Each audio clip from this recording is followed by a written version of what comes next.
Hi, I'm Pillot, and this week I'm reviewing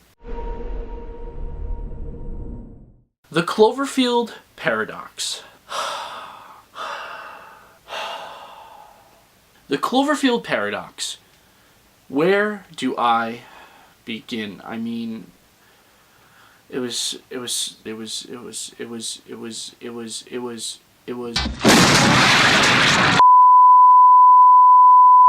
during the Super Bowl, the trailer for the next Cloverfield movie, The Cloverfield Paradox, was dropped.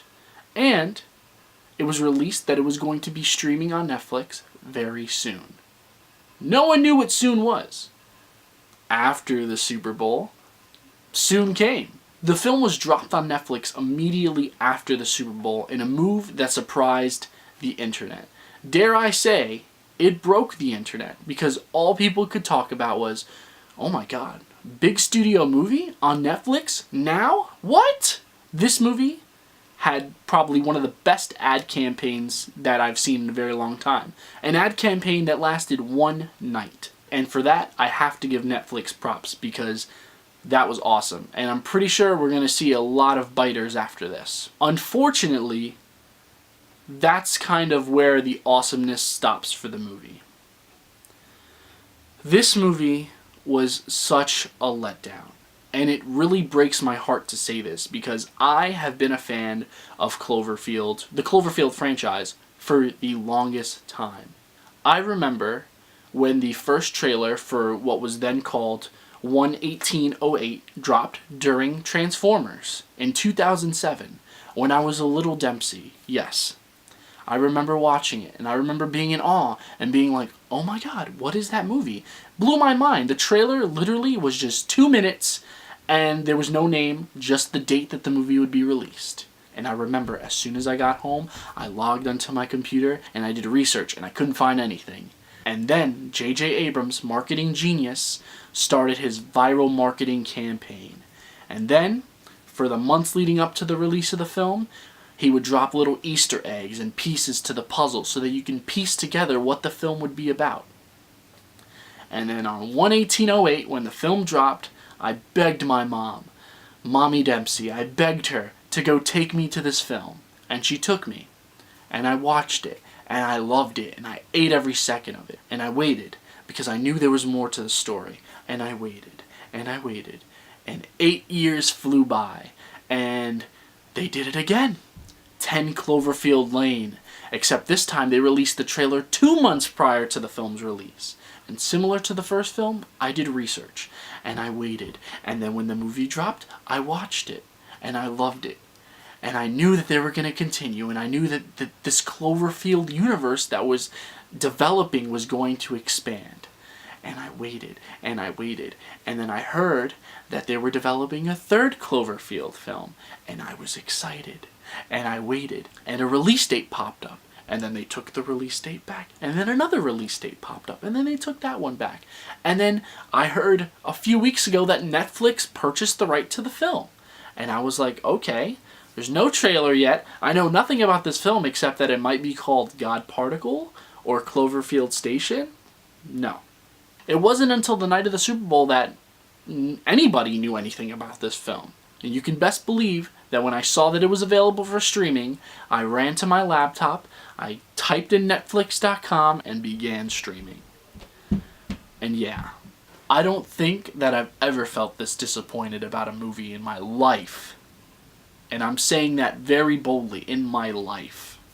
This film was unlike the first two Cloverfield films, for many reasons. The first being that it had two different narratives.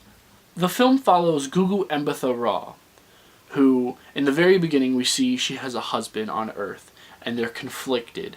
And they're kind of conflicted because she's given the opportunity to go into space and be a part of a crew that's going to work on a project to save the world. The year is unknown, and the world is ending because it's running out of resources. Now, once she's in space, we follow her and her crew on this journey as they try and get this particle accelerator, which is magically expected to just start the Earth up again, running. Now, on the space station, the particle accelerator has been malfunctioning. However, miraculously, the astronauts finally get it up and running, but when they do, something happens. Earth vanishes. And from that point forward, a variety of strange occurrences begin to happen around the ship. And that's one narrative. The second narrative that the film follows is of Gugu Mbatha-Raw's husband on Earth after the Earth vanishes. And you can see, which they kind of do some inferencing of, that he is on Earth as the events of the first Cloverfield film are happening. And I think maybe he might be experiencing some of the stuff that happened in the second film. That's one of the many unanswered questions of this movie. Going back to this film having two narratives, I feel like it was very distracting. The thing that made the first Cloverfield film so amazing was the fact that, one, it was handheld, so you were kind of stuck with these characters, following them around as they traveled through New York City. It made it all the more interesting. You like I said, you were stuck with these characters, and you had to kind of just sit back and wait for your questions to be answered. Even though there were many unanswered questions in the first one, it was still done tastefully. And the second film as well, you're stuck with Mary Elizabeth Winstead's character, who's trapped in a bunker, trying to figure out what happened, whether or not the world is ending outside or she's stuck inside with a madman. But yeah, the thing that's awesome about that as well is that we're stuck with that one narrative, and we have to sit there and, just enjoy the ride and hope our questions get answered. In the second one, they do a much better job at answering some questions. But this third one, it's literally all over the place, bouncing back between these two narratives and just creating more questions than answers. And honestly, it was annoying. It was very annoying. And I feel, I'm going to go outright and say this, just on some of the research that I've done on this film.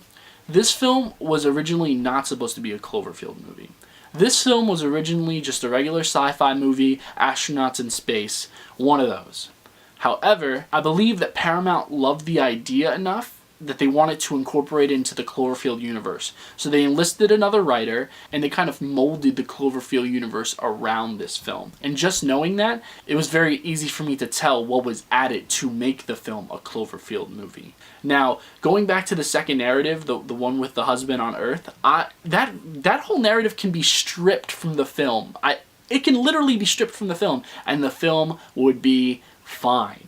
Like, literally, I literally feel like it's useless. It has no place in the film other than to, I guess, just connect to the events of the first film and maybe the second film, like I said. Another problem I had with this film is that there's just so much exposition.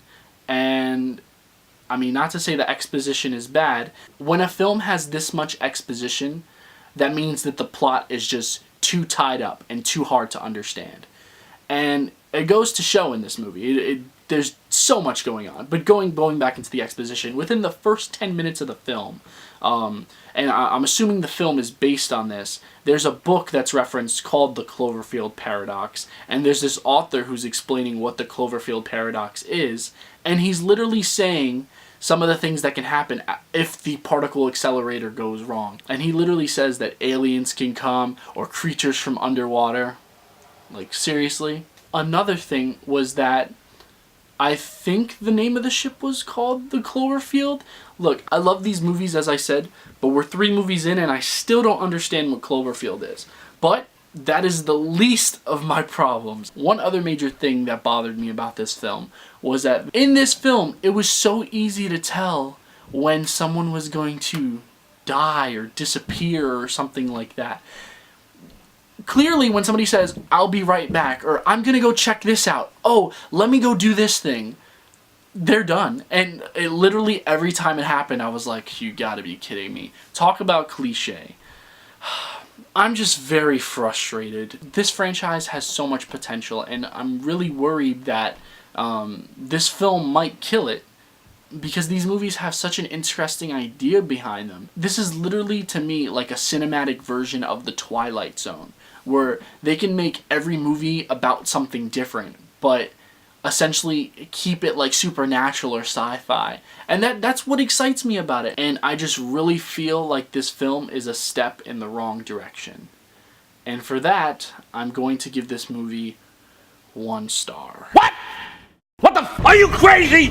Are you out of your mind? Now, some of the things I didn't mention originally in the beginning were that besides starring Gugu Mbatha-Raw, this film also stars David Oyelowo, Chris O'Dowd, and Daniel Brühl. All terrific, great actors. So you see even more of a reason for this film not to suck. But yeah, it's on Netflix now. You can definitely check it out. Please, from what I'm seeing, this film is having polarizing reactions. Some people like it, but what I will say is that you should probably just go into this and not expect much. Don't have your heart set on this being a fantastic thing like I did. Then you might be able to enjoy it. But yeah, I really hope that they do fix it. They have a fourth film apparently in production, so I mean there might still be hope for this franchise. Also, I will say that besides everything, the last 30 seconds of the movie are actually pretty cool. If you are a diehard Cloverfield fan such as myself, you might actually enjoy them. But yeah. That's it for me, guys. Thank you so much for watching. If you like what you saw, hit the like button, hit subscribe. You can also follow me on Stardust. I'll put my link in the description box at the bottom. But yeah, until next time, I'm Dempsey Pillot. Take care.